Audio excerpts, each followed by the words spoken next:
আপনারা যারা এখানে বসে আছেন, ওই সময়টুকুতে টিকে থাকতে যারা পারে, ওই কঠিন সময় অতিক্রম করে যারা পার হতে পারে, যারা চাপ নিতে পারে, যারা যন্ত্রণা নিতে পারে, যারা নিপীড়ন নির্যাতনের শিকার হয়েও সামনের দিকে এগিয়ে চলে,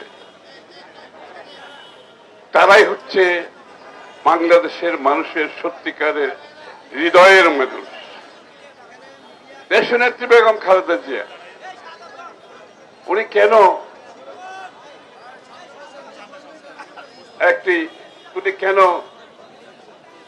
আপসহীন নেত্রী হয়েছে? এই আপসহীন নেত্রীর কারণে কিন্তু বাংলাদেশ আজকে এখানে।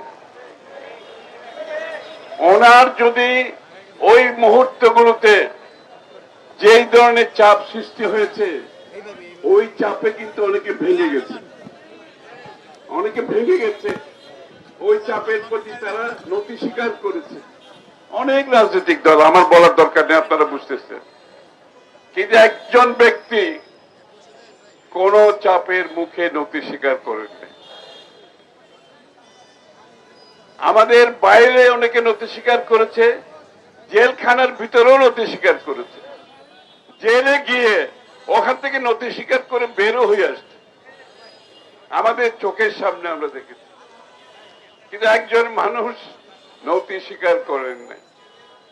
ওনার নতি স্বীকার না করার কারণে আমরা শক্ত হয়ে সেদিন দাঁড়িয়েছিলাম ওনার পেছনে। উনি যদি দাঁড়াতেন আমরা তো দাঁড়াতে পারতাম না।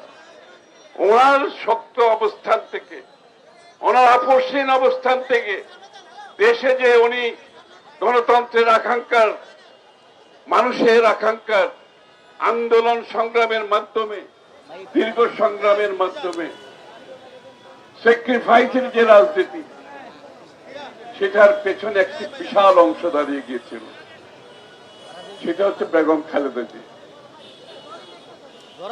আমার সবচেয়ে আজকে আনন্দ লাগছে, এই নেত্রী যাকে ধ্বংস করে দেওয়ার জন্য, তাকে জীবন নাশের জন্য সব প্রচেষ্টার পরেও সবকিছু অতিক্রম করে বাংলাদেশের সবচেয়ে জনপ্রিয় নেত্রী হিসেবে উনি উঠে এসছেন।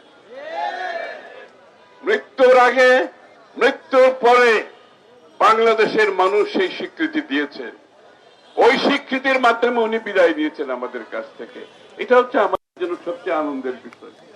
আমরা যারা ওনার পিছনে থেকে আন্দোলন করেছি, ওনার সেই স্বীকৃতি বাংলাদেশ জাতীয়তাবাদীর জন্য স্বীকৃতি। যারা সেই আন্দোলনে আত্মত্যাগ করেছেন তাদের স্বীকৃতি। আমাদেরকে এটা মাথায় রাখতে হবে, ধারণ করতে হবে। এটা ভুলে গেলে চলবে না। আজকে দল ক্ষমতায় আসছে, জীবন সব সহজ হয়ে গেছে, এটা মনে করার কোনো কারণ নাই। আমাদেরকে সেটা ধারণ করতে হবে।